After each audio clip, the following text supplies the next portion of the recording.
All right, well, welcome back, everybody, to Campfire Spookhouse. I'm Scary Terry, and this guy right over here is Rock horror. That's right. And today we are recording episode 16, or reviewing episode 16, Stephen King's It, 1990 miniseries. It's directed by Tommy Lee Wallace. It was written by Lawrence D. Cohen. Its producers were Mark Vecino, Alan S. Epstein, and Jim Green. And it has quite a variety of actors in it. So for the adults, it stars Harry Anderson as Richie Tozier, Dennis Christopher as Eddie Kasprak, Richard Masur as Stanley Uris, Annette O'Toole as Beverly Marsh, Tim Reed as Mike Hanlon, John Ritter as Ben Hanscom, and Richard Thomas as Bill Denbrough. And as for the children actors, the younger versions of themselves, it stars Jonathan Brandis as Bill Densborough, Brandon Crane as Ben Hanscom, Adam Farazel as Eddie Kasprak, Seth Green as Richie Tozier, Ben Heller as Stanley Uris, Emily Perkins as Beverly Marsh, and Marlon Taylor as Mike Hanlon. Also, Michael Cole stars the older adult version of Henry Bowers, the bully, and Jared Blanchard stars as Henry Bowers, age 12, and of course, can't forget Tim Curry plays Pennywise. Its budget, it was shot for $12 million, and on the night that it aired, it attracted 30 million viewers. Okay, so there must have been a lot of buzz generated around it to attract so many that were interested in it. Now, you said this was your first time watching it. You haven't seen the newer Bill Skarsgard films, and this is your first time ever. You've heard a lot about it, I'm sure, growing up. Mm-hmm. But first time ever watching it, and the iconic Tim Curry playing Pennywise. Yeah. For me, I watched this miniseries first. I watched it when I was a young kid, and it terrified me. Yeah. Now I find it kind of cheesier to watch, and if I compare it to the Bill Skarsgård films, whom I found him to be more menacing as Pennywise.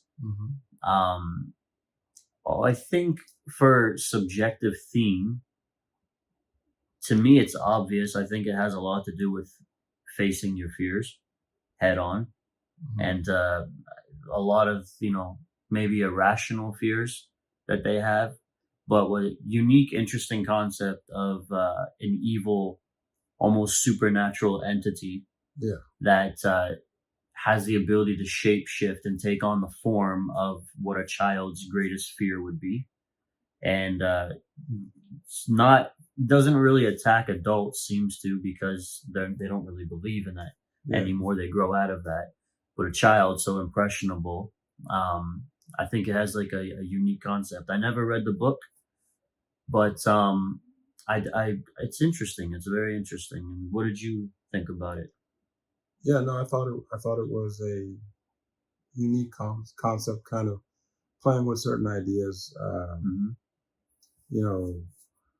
Kind of Pennywise having power over the kids mainly because they believe in him. They get older, they forget. And the same thing, something's going on in that town, in the Derry town. Yeah, where like none of the adults acknowledge it. It makes you wonder if when they were kids they knew about him and then they grew up and forgot. Yeah, kind of, because it seems every 27 years he preys on children. That's when he kind of comes down.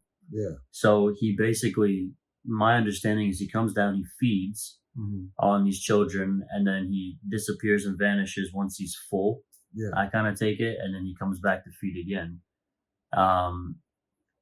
I do like as well, what I've always liked about it is how, even though as they got older, they became adults 27 years later, they did manage to get rid of some of the memories, but still retained a few. Yeah. And then took the responsibility upon themselves to rid of him once again, this time for permanent, for good. Yeah. Yeah, I think so. So this movie, there's a lot of stuff I liked about it. I would say the things that I liked about it, or I suppose miniseries. What I liked about it was, I liked that it was a miniseries. I think if it was shorter, it'd be hard to pack all of these things in. Yeah. Also, I prefer that it was based in a different time. This came out in 1990. Mm-hmm. I could remember 1990, so I could picture myself being a kid and watching this. Although at that time I wouldn't have really been interested. Say I just happened to watch it. Yeah. I would have been able to get into it. There's moments where the stuff that were, especially at the beginning, the things that are just like the jump scare things. Yeah. Those things I think I would have appreciated. I would have remembered. Mm-hmm. It would have made a lasting impression on me. I'm certain. Yeah. It still wouldn't have been as scary as I thought Candyman was, but right. But it would absolutely have made an impression on me in that way. One of the things I appreciate is because so much of this is like kids fighting this weird kind of demonic entity. Yeah. Is that it remained in that vein. There wasn't really any kind of excessive coarse language. Basically it was weird. Like as I was watching it, there was times when I was like, am I watching The Goonies? Am I watching Stand By Me? Yeah. Am I watching yeah, well it's coming of age. Yeah, it's one of those things where it's like I appreciated that. The parts that ground this town in that sort of way. I appreciated it. It even I saw it as like a precursor to a Stranger Things. Yeah, I could see that. Especially because like they're riding their bikes around as well too, and I also feel like the oldies classic music that was playing, like Temptations was in there as well that you hear. So I see where you're coming from with that, it being a precursor to some of the things that we've seen, the more popular stuff. Yeah. So I would say that the one thing that did not stick with me was the actual like demon or villain, the clown. Yeah. I was kind of apathetic about the clown. Like it didn't make me scared of clowns or make me feel any way about clowns any other way. I think the reason was because it's almost as because the clown was the shape-shifting thing. Yeah. I kept forgetting that it was a clown. You know, if it remained the clown the whole way through, like I'm telling you, one of the scariest things is, and it's especially now that I'm a dad, is some random clown. It's not even that it's a clown. It's some dude in the sewer talking to my little boy. Yeah. Like that's it. That's the scary part, not the clown. Yeah. It's some weirdo talking to my little boy. Just the overall idea of it. Exactly. Yeah, so, I could see that too. So I wasn't really seeing a clown. I was just like, who is this weird person? Who is this person that needs to be like put on a watch list? Yeah. You know, talking to like little children. Like this is, and I wasn't sure because I would see those memes, and I would see the pictures, the images, and I would think I thought it was something different than it was. I was pleasantly surprised in some ways. As far as the villain itself, the kind of scary person, not high on my list of people that I would consider like scary, menacing. No. And even if it was portrayed in a more menacing way, I find it hard to believe that I would really feel much different in terms of who Pennywise is as a character. Sorry for anybody who really loves Pennywise or really believes that Pennywise is one of the great. What I feel like it's different too when you watch the Bill Skarsgard ones. Okay. Because actually, as I've said to you and as I've mentioned in these videos before, like I didn't really watch horror a lot growing up. Yeah. I'd seen a few movies like here and there. But when it was released in 2017 with Bill Skarsgard, I went and saw it in theaters, and it moved me in a way where I really appreciated the film for what it was, and I appreciated what they can do with the genre of horror in general. And that's the movie that really kind of got me interested in horror, was watching that film. So you'll see, we will get to it, and we'll get to that soon, because I really want to be able to draw the comparison a bit. Yeah. Knowing that like we shouldn't do that, but I just want you to see like how scary the idea of Pennywise can be, and they really exercise that well with that movie, the newer rendition of it. Well, I'm sure I will appreciate the things that are good about that movie. Maybe Pennywise is good in that movie, but maybe I wouldn't find the overall story or the kids, that sort of thing. Maybe I wouldn't be as into that, because like I said, what I liked about this particular movie / miniseries was the town of Derry, was the relationship between the kids, and then they got older, kind of seeing how scared some of these people were as adults prior to meeting, getting back and getting the flashbacks and Pennywise. You're seeing it through them. I thought they did a good job of portraying those things. Anyway, we should get on to that portion of it. Yeah. More about the movie. I just want to say one more thing. I do think that another thing that I really did like about this too is it is kind of realistic, where I feel like adults don't really listen much to kids, like when they do try to complain about their fears or what they're afraid of, or if they're telling their parents that we saw something, and then the parents aren't really believing that that's actually what they saw. So it's like these kids really stick together and they band together because they don't have anybody else really to talk to about that. But yeah, so going forward though, how did you feel about lighting and about audio? I think both the lighting, just the way that the movie looked, it looked like a TV movie from the early 90s. It did, yes, I agree. So that means it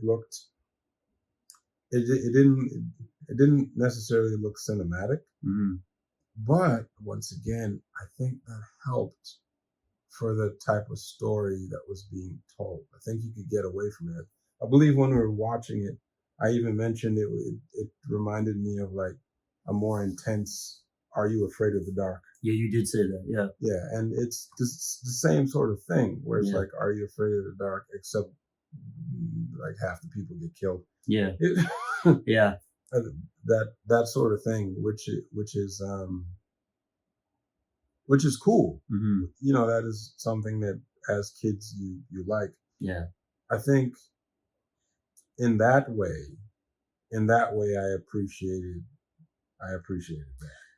I appreciated the overall mood, the tone that it set for it, the whole atmosphere. I did find it not to be so jarring, but I found it to be, it was creepy. Yes. And they did a really good job. The thing about the TV movie look is that it reminds you of a cross between a news report and a documentary. So it gives you this impression that this could possibly be real. Yeah. Which works well for the type of story that they're telling. Yeah.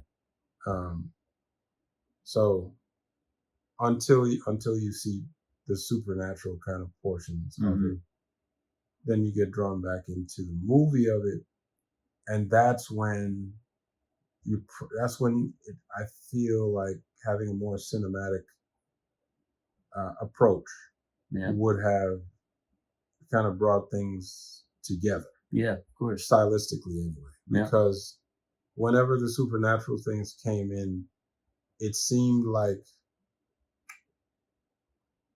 you could start seeing the budget. Yeah, You could start seeing the budget come out of it. Yeah. And that's like an ongoing theme for a lot of these horror movies that don't have big budgets, is that you can feel, in certain instances, you could feel the budget. And then in some movies, they use that to their advantage, and in others, they focus on certain things, and then you could see. Yeah, I think you could see the budget or the lack thereof.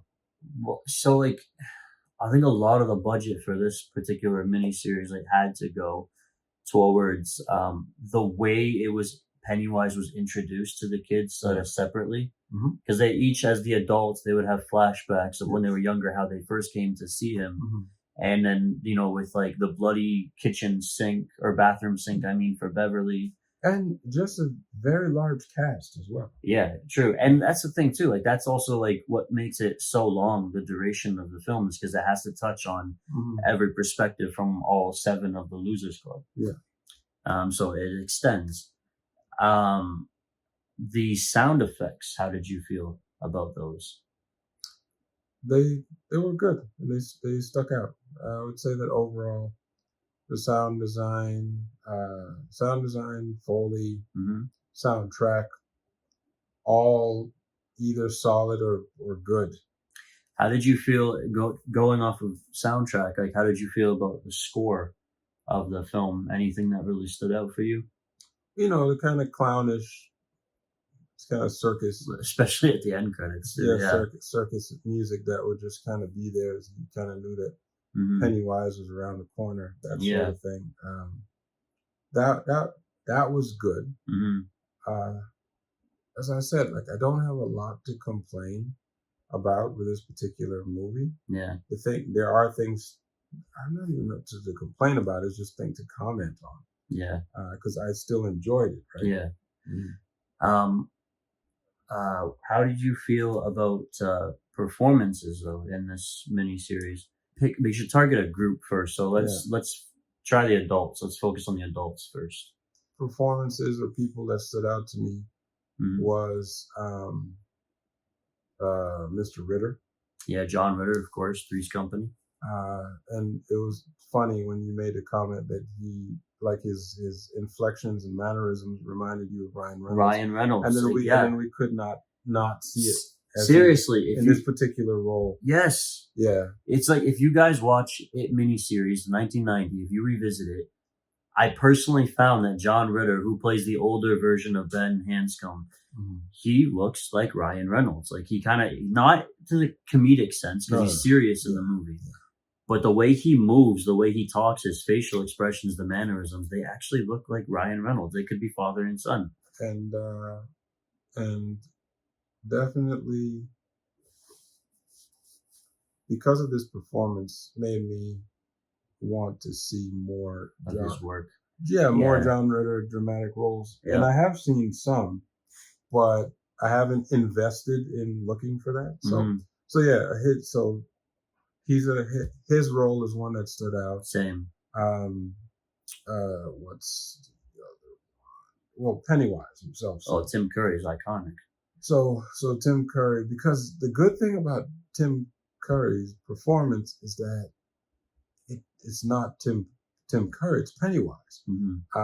He did a great job of not being Tim Curry in this particular role. I find with Tim Curry, though, if you watch a lot of his work, he's never really Tim Curry, and everything he does, he takes on the character so profoundly. He does, but he is Tim Curry. So without all the makeup, and the makeup helped. It did, because you could forget about Tim Curry he has such an expressive face and kind of distinctive features. Yeah, that you will always think Tim Curry, even if he's playing a different character and doing a great job. And he usually does bizarre roles like Rocky Horror Picture Show, but he was also in Home Alone 2, the hotel desk clerk there. So it does. I think it's great to use the makeup to take away from Tim Curry being Tim Curry. He was in one of the was that the 70s version of Annie as well? 80s, 1982. That's right. That's right. He was in that as well. I couldn't remember if it was late 70s or early 80s, but yeah. Yeah. That is my favorite version of Annie. The 1982 one? Yeah. I think I would agree with you on that. I think it was a classic film for what it was. There was also, to mention, Clue. I don't know if you ever watched that movie from the 80s. It's based off the board game, but Tim Curry was amazing in that too. He's great. He's just a great actor. John Ritter's great. Tim Curry's great. I don't know who played the girl. Annette O'Toole, Beverly.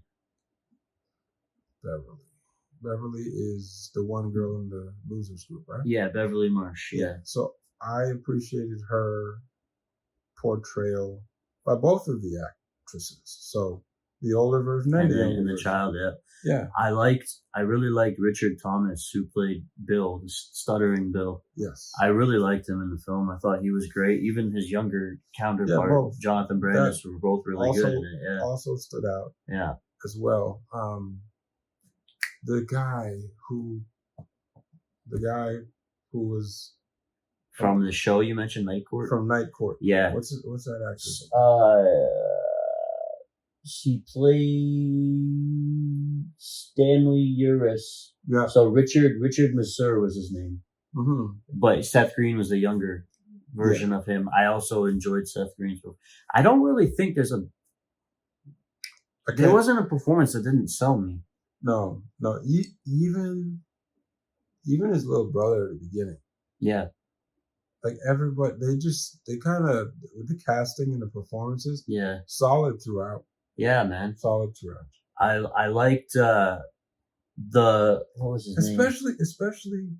Were you gonna say what I was gonna say? I don't know. I was just gonna say especially for child actors. Yes. Yeah. Yes. It's so you were gonna say that. So it's like especially for child actors because it's tough because this really focuses on child actors and you have like 7 of them. Mm-hmm. So to sort of pick apart like each one, even the one who played younger Mike, he was great too. Mm-hmm. And then the one who played Henry Bowers, the bully, I thought he was also really fantastic in it, and he was good.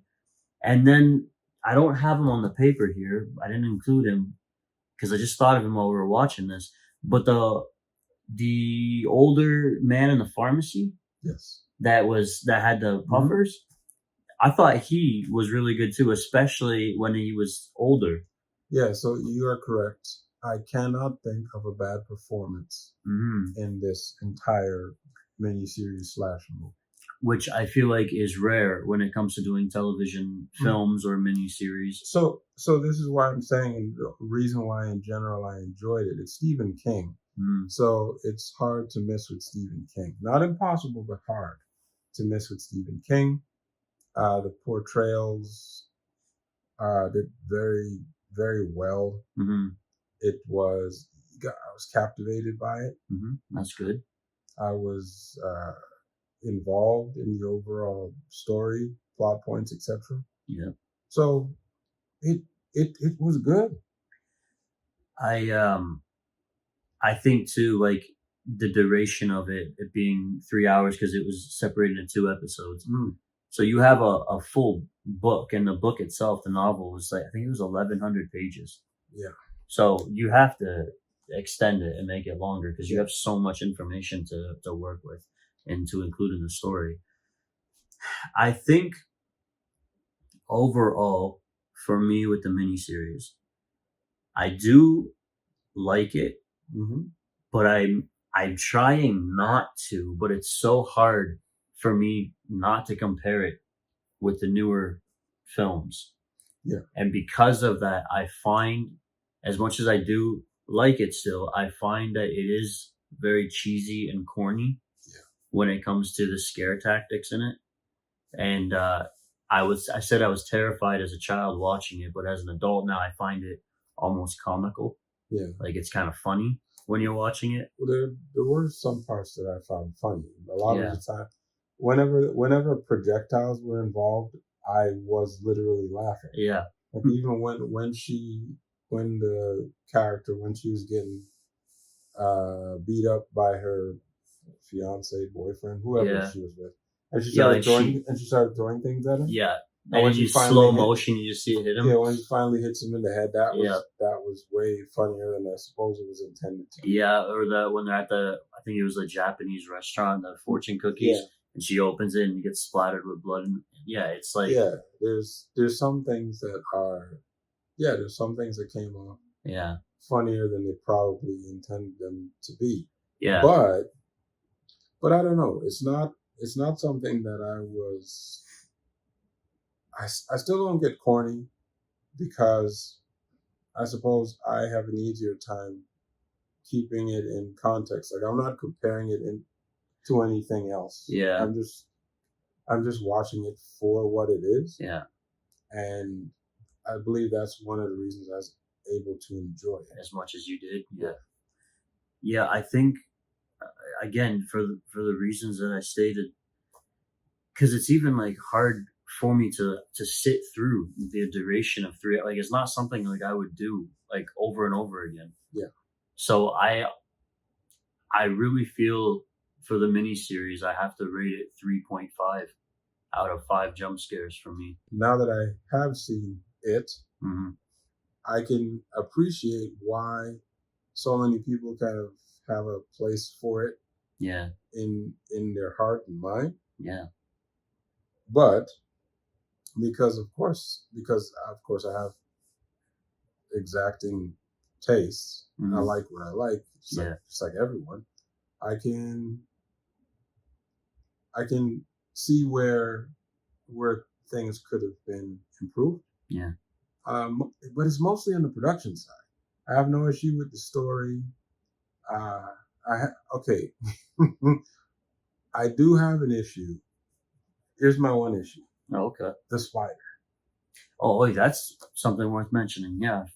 So ultimately, Pennywise turns into a giant spider. Yeah. Not an itsy bitsy spider. Yeah. An Australian spider. Yeah. A giant spider, and then they have to kill the spider. Yeah. After the spider takes out Asthma Man. Yeah. You know. Yeah.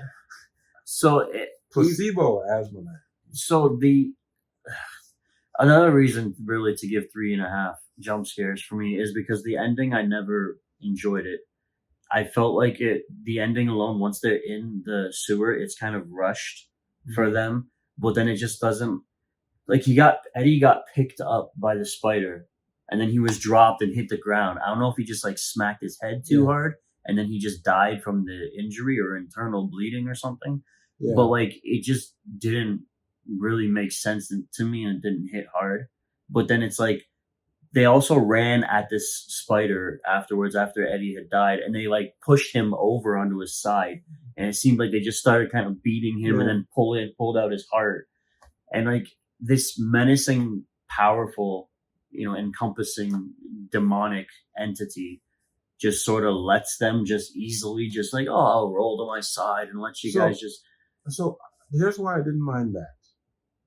I didn't mind that because they've kind of planted the seed time and again that if we stick together, we can. And they're not afraid of him. Yeah, like I get that. So, if perhaps that's the power of it, because the power that this entity has over them is convincing other people to do their bidding, including the people. So if Pennywise is in fact a supernatural shape shifting spider. Then what do spiders want? Apparently spiders want to eat children and wrap them up and then eat them. Well, because he feeds off of their fear because they're afraid. But like, if they show that they're not afraid, then he has nothing over them. Yes. Like, he's no power at all. It's a supernatural spider.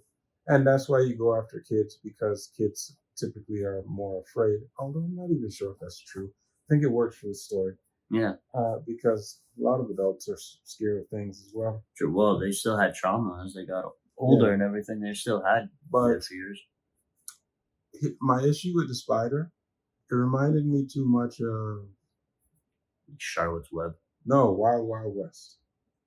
We were just talking about that. Yeah, so the movie Wild Wild West. Will Smith. Mm. What year was that? 1999. Was it 99? 1999. I thought it was earlier than that. Okay. No. Anyway, so Wild Wild West, where in the end he fights this giant mechanical spider, and granted, this wasn't a mechanical spider, but it just seemed so out of place. Mm-hmm. And in this case, it also seemed out of place. I think the reason why it seemed out of place is because it just kind of came out of nowhere. Yeah, there's no mention of it, them talking about it ever. Even when they were kids, they didn't see him as a spider when they were in the sewer prior. Yeah, so the big reveal is that it's actually a spider that's been like webbing up these kids and things. And like his wife, Bill's wife, like as an adult, she was the deadlights. She saw them. Yeah, so it just seemed like, oh, okay. Yeah.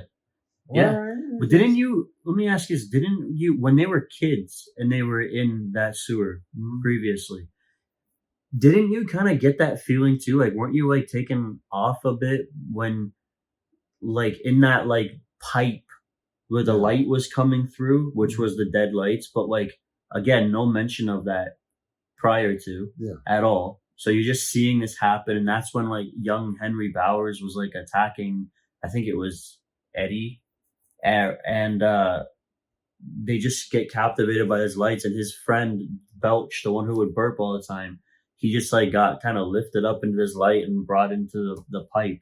And like, I thought that alone too really threw me off and kind of took me away from it a bit. Like, what the hell is this? Like, how is this even happening? Now I'm confused. I was following along, but now I'm confused. And then the spider thing at the end too is just like, okay, this is happening, I guess. There were certain elements that perhaps it was 3 hours long, and they're like, hey, we need another 20 minutes to explain this. I didn't read the book, but I'm pretty sure in the book as well, like, he was a spider in the sewer that they had to fight, and I believe it was in the second half when they were adults. Yeah, so what I mean to say is the book probably explains it better. Oh yeah, I mean, it has 1,100 pages to do so. And I think that is it. If it's a miniseries, just let it be a miniseries.